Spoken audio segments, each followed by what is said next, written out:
So I think that we're seeing increasing ability of Iran to carry out targeted retaliatory strikes, an eye for an eye, a tooth for a tooth kind of situation, leaving open the door for negotiation and also making it very clear that their capabilities still exist.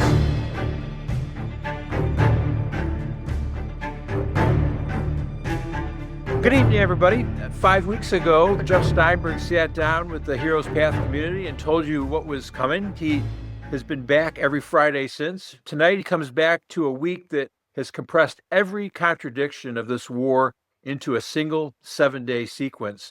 An American F-15 was shot down over Iran this morning. One crew member has been recovered, and search and rescue efforts are still underway for the second. It's the first confirmed loss of a U.S. aircraft to hostile fire over Iranian territory in this conflict. Also this week, Iran destroyed an E-3 AWACS, one of the most valuable aircraft in our inventory, on the ground in Prince Sultan Air Base in Saudi Arabia. The Army Chief of Staff was fired mid-war today. The Iranian diplomat who was quietly arranging a face-to-face meeting between Tehran and Washington was struck at his home. His wife was killed and he's died of his wounds. And Trump gave a nationally televised address telling the country the war's core objectives are nearing completion, and then threatened to bring Iran back to the Stone Age. The April 6th deadline for Iran to reopen the Strait of Hormuz or face strikes on its power grid is now 72 hours away. There's still no deal. There's no clear diplomatic channel left intact, and there's now an active search and rescue operation underway inside Iranian territory for that pilot. Jeff has watched wars come apart before. He's here to tell us whether what we're watching right now is controlled escalation or something that has slipped its tether. Jeff, the floor is yours. It's great to have you with us. Thanks, John. It's great to be back. And I think I really need to start out by repeating what's almost become a mantra over these last 5 weeks, which is that the best that we can look to at this point is a kind of a snapshot of the moment. The outcome of all of the fighting remains as uncertain at this point.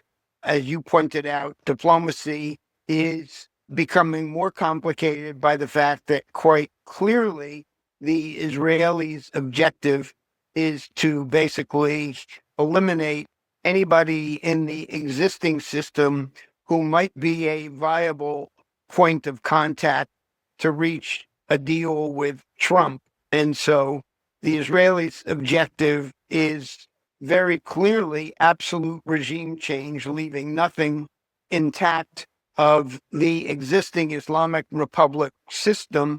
And Trump, as the ultimate deal maker, is open to many different kinds of exit ramps that would be unacceptable to Israel for sure.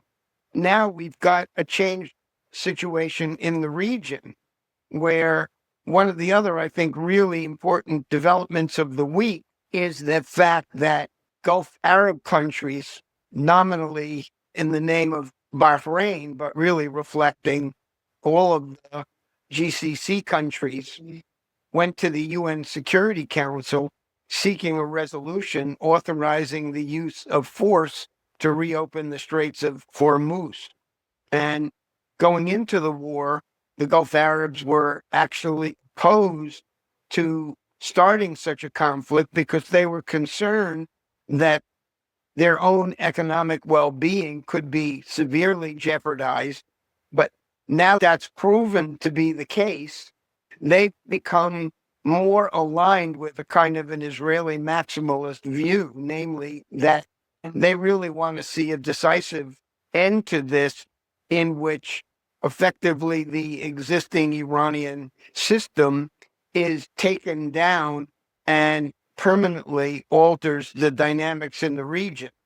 The U.S., as stated by President Trump in his national TV address, for those who were able to follow it and fathom exactly what to take away from it, clearly is feeling a different set of pressures than those immediately in the region who are being subject to significant Iranian strikes that are causing already estimated hundreds of billions of dollars in damage to vital economic infrastructure, oil refineries, liquid natural gas facilities are being hit by the Iranians. And whereas President Trump made these absolutist claims in his TV address about the Iranian Air Force and the Navy being completely decimated, their missile capabilities greatly degraded, the Pentagon's estimate is that basically 50% of their capability has been destroyed, and the other 50% is being replenished through the fact that there are still production capabilities in place. So I think that we're seeing increasing ability of Iran to carry out targeted retaliatory strikes, an eye for an eye, a tooth for a tooth kind of situation, leaving open the door for negotiation and also making it very clear that their capabilities still exist. The Straits of Hormuz is a unique situation. I asked the Pentagon contact earlier today what his evaluation was of the ability of the Houthis to shut down access to the Red Sea on a sustained basis. And he said that that's not a capability, but that the Gulf Arabs and other countries that rely on trade through the Straits of Hormuz know that any ships crossing through there, unless there's a clear and enforceable understanding of a return to a free flow of commerce, any ship passing through there are sitting ducks. It takes 8 to 10 hours to transit, and it's a kind of a horseshoe-shaped route that requires traveling at extremely slow speeds. The Iranians' drone capabilities, their speedboat capabilities have already been demonstrated to be able to shut the straits and keep them shut. So Israel and the Gulf Arabs, looking from a regional security and economic standpoint, the United States is looking at this from the standpoint of the larger global picture of economics. And of course, President Trump is very much looking through the prism of November elections that are coming up very rapidly. The war is unpopular at home. Support, even among his soft supporters that gave him the presidency back in November of 2024, are basically jumping ship, whether they vote Democrat or simply stay home. In either case, the impact is going to be significant. And I think that Trump is becoming increasingly frustrated that members of his own cabinet have become liabilities to those elections rather than assets. So we had Kristi Noem and now Pam Bondi both fired. The firings in the military are something quite different and may have a significant impact on how this ongoing military action proceeds. Jeff, I'm sorry for interrupting you, because it wasn't only the Army Chief of Staff, General Randy Right. George, who stepped down, who was told to retire immediately. And by the way, he's a West Point graduate, graduated in 1988, served Desert Shield, Desert Storm, Iraq, Afghanistan. But it was two other generals as well, General David Hotney and then Major General William Green. General Christopher Leneve, former Hegseth aide, is going to be serving as the acting Army chief. So these are dramatic changes within the Pentagon. And I totally agree that this signals something else beyond just frustration. It really represents a politicization of the Pentagon and the Department of Defense, that now called the Department of War. Would you agree with that? I would definitely. And I have a feeling that among the issues that precipitated this purge was the question of the view of the potential for launching ground operations against Iran. Yeah. Many retired military people, General Votel, who was CENTCOM commander, came out and said that this would be virtually a suicidal mission if there were to be Marines or 82nd Airborne or other units attempting to basically take even temporary control over Karg Island. So I'm sure that some of those issues are there. The other thing that looms in the back of my mind is the president's state of mind, which the speech the other night really triggered a lot of concerns. Are we looking at a factor of paranoia between him and Hegseth? Are we looking at something even analogous to the Stalin-Tukhachevsky purges back in the late 1930s? Hesitant to say that's the case, but the optics are very reminiscent. Under any circumstances, even just between last Friday when we spoke last and today, as I say, dynamics in the region have changed. It's likely that Russia, China, France, or some combination of them will veto the UN Security Council resolution, which is being renegotiated and reworked to see if there's some sort of softer language. But again, the persistence with which the Iranians have been able to hit the Gulf Arabs has virtually negated whatever sort of normalization process was underway over the last several years. Remember that the Saudis and the Iranians were hosted by Xi Jinping in Beijing about 18 months ago, and it was heralded as a sort of a breakthrough towards de-escalation of frictions within the region.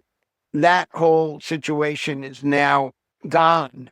And so I think that ironically and problematically, some of these changes in the views of some of the critical regional players suggests that this conflict is going to extend longer. And now there seems to be greater interest among the regional players who cannot be dismissed here, that something more fundamental in terms of a change in regime in Tehran is necessary. That can't be done without the United States, and I don't think that's the goal of Trump. There's a lot of economic and diplomatic fallout that could proceed from this new set of shifting dynamics. I can't even think of a time. I really have been racking my brain, just looking back on history and asking myself, is there any precedent for this kind of senior military purge during active combat operation? And I there probably is some examples. I can't think of them offhand, though. Can you? No, not at all. Even the Tukhachevsky purges were on the verge of Europe breaking out into war. So it really was, certainly it was 3-4 years before Barbarossa. So it was not active combat. It's really pretty dramatic on so many different fronts. And I heard that the United Kingdom is now leading 40 nations in this Hormuz summit that the U.S. didn't join, but you got Russia, France, China blocking, as you just mentioned, the Security Council authorization of force. And Iran's parliament is formalizing toll collection all along as we speak. And my question, Jeff, is if the deadline arrives and the strait is still closed, what are the actual military options? It's going to be a very difficult military operation. And I think you can expect that probably as soon as this weekend. Possibly. I think that sometimes you've got to take Trump at his word because it at least gives you a snapshot of his state of mind. Yeah. These firings are an indicator, especially if they are due to an internal opposition towards ground operations. And oh, by the way, you've got the 82nd Airborne Division currently deployed in the Middle East under Army command. It points to an active will to launch that ground operation, doesn't it? I think Trump's choice of the term bombing back to the Stone Age may be more of a likely point of escalation if there's any willingness to listen to the military experienced senior people who say that there's no parallel between the Venezuela kidnapping of President Maduro and seizing Karg Island or the other islands in the middle of the Straits of Hormuz, or attempting to locate and seize the enriched uranium. Yeah. Those are things that will probably result in very high casualties beyond the 13 or so that have been acknowledged up till this point. So when Trump says bomb back to the Stone Age, I think that it's something that is under consideration. Well, by the way, and right after that, the next day, the markets opened sharply lower the following morning after he said that. And Wall Street recorded its worst day of the war on April 2nd. But interestingly, too, that address came the same day as the Karzai strike. It came 2 days before the April 6th deadline, and it claimed progress, while Pakistan, that was acting as the kind of the principal mediator, admitted that there were obstacles to peace. And so what were those obstacles? I think we can probably, in retrospect, see what they were. Exactly. Yeah. Jeff, there's so much more to talk about. Anything else that you'd like to add, and any predictions for the week ahead? I think that this is one of those circumstances where predictions are folly. Yeah. There are too many wild cards. You're just dealing with a complete crapshoot. Yeah. With grave consequences. Great consequences indeed. Jeff, thank you so much, and for everything, for all of your insights. We'll do this again the next Friday if we can. What you just heard is where things stand on day 35. You have this American aviator that's still on the ground in Iran. They're actually doing a CSAR operation as we speak, looking for him. That AWACS that washed over this theater is on a tarmac in Saudi Arabia. Its radar dome completely destroyed. The man who was supposed to get Iran and Washington into the same room is now dead. The Army's top general was relieved by telephone while he was in a meeting with his own staff. And then we've got this weekend coming up. So the war's opening logic that air power alone could force an outcome is now an open question and in doubt. Iran's defenses were supposed to be gone. The AWACS said otherwise. Iran's leadership was supposed to be too degraded to execute precision strike. It did anyway.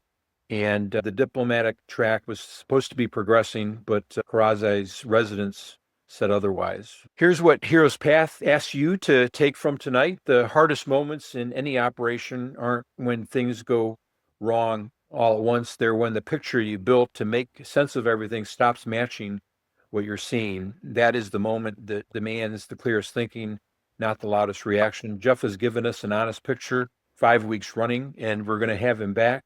Jeff, thanks again for joining us. Okay, John, my pleasure. Tonight's full session goes into the archive within 24 hours. I'm John Fenzel. Thank you for joining the Heroes Path podcast.